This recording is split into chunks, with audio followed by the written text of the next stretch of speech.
Good afternoon. Welcome to 365 Days of Amazing Stories with Theo Mayer. We are on day 257.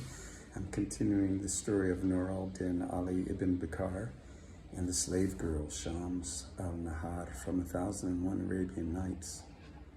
Now we left the jeweler in the company of the robbers in a house that he had never seen before, in a town that he had never visited before. And he was with a group of men that he had never met before. And he saw clearly that, one, there was a benevolence about them, but also that he needed to tell explicitly the truth of who he was, who this man and woman in these rooms that they had put them in, who they were. And so he began. And he, at first, was thinking about not telling the complete truth, but he saw that there was just no way out. And so he let them know who Shams al-Nahar was, and Nur al-Din, Persian prince, the favorite lady of Harun al-Rashid. And the robbers saw that they had caught a fish that they needed to throw back. Now it was already clear, and the neighbor of the jeweler had let the jeweler know that these robbers were being sought out by the law. They had stolen from many people. Even some of the men that worked for the caliph, Harun al-Rashid, had been robbed. And so they were being sought for, though they had not been found, obviously, yet. So they didn't want to create too much of a problematic situation for themselves. The jeweler finished the story, and the men counseled among themselves for a little bit of time, coming up with a plan. Now, I will tell you that when the jeweler had first gotten there were greetings, and then they drank and ate together before they had him tell the story. And they ate their evening meal. So darkness had already fallen by the time his tale was told.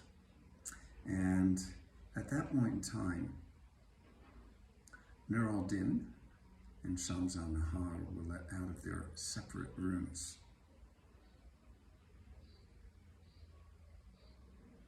Both had thought that they would probably die.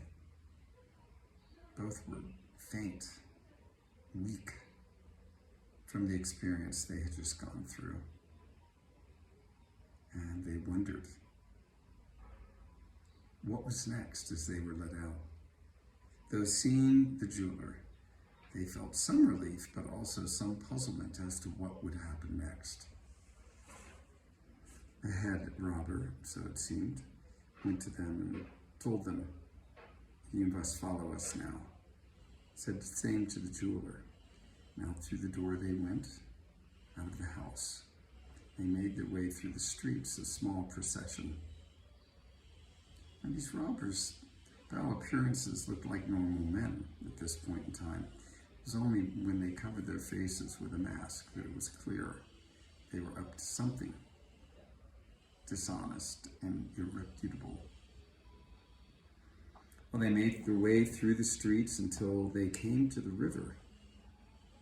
And there at the dock were two boats. Now, Shams al-Nahar and some of the robbers, some of the men, got into the one boat. And Nur al-Din and the jeweler and some of the other men got into the other boat. And they began to row across the river.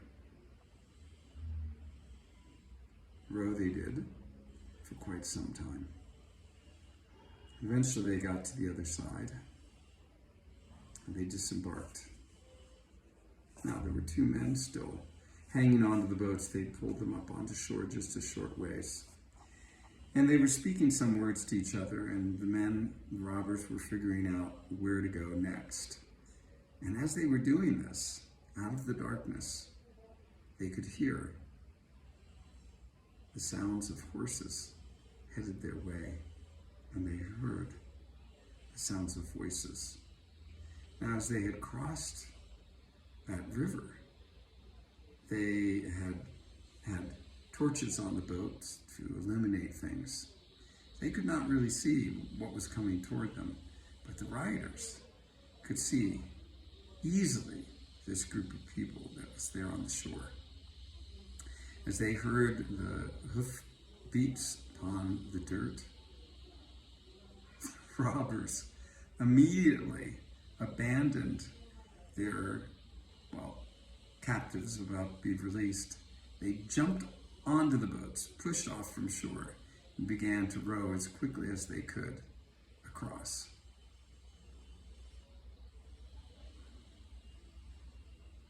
Well, it was the night guard that came up, not for Harun al-Rashid, but for that area. There were men that would patrol at night to try to keep men like the robbers from coming into towns and causing mischief. And so they came riding up, and there's all this commotion of men jumping into boats and pushing offshore. And before they could do anything, all the robbers had pushed themselves out into the middle of the river. Now they surrounded Nur al-Din, Shams al-Nahar, and the jeweler. The captain, sword drawn, got off of his horse. The other men had swords drawn as well. And he went up to them and he asked, "Who are you and what are you doing at this point in time in the night?" Nur al-Din could say nothing. He was weak with all that had gone on. And the jeweler did not say anything. He stood there kind of silently wondering how to respond. Shams al-Nahar had her wits about her though. And she immediately went up to the captain and said, "Could you come with me?" Now, who could resist a woman dressed as nicely as she was, with the jewelry that she had? And of course the captain went off with her. And when he came back with her, he immediately had her mount his horse. And speaking to a couple of the other men, a couple of the other riders, they dismounted. And he had Nur al-Din and the jeweler get up on their horses. The riders who had gotten off, including the captain, now led the horses by the reins from the bridle and began to walk in the direction of town, the town where the jeweler lived, the city of Baghdad, where Harun al-Rashid resided in his palace. Off they began to walk in this direction. Now they walked for quite some time through the dark, but they knew the trails, the roads quite well. Eventually they came to a dock where there was a boatman who was sitting there.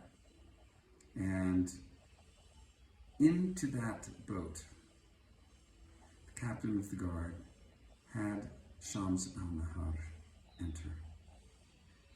And with two of his men, she went off down the river. The jeweler and Ibn Bakkar, or Nur al-Din, Ali Ibn Bakkar, they waited for a little bit of time while another boatman was fetched. They too were put into a boat and began to be rowed downstream, this time without any accompanied guards. And with our characters floating down the river, I'll stop the story there.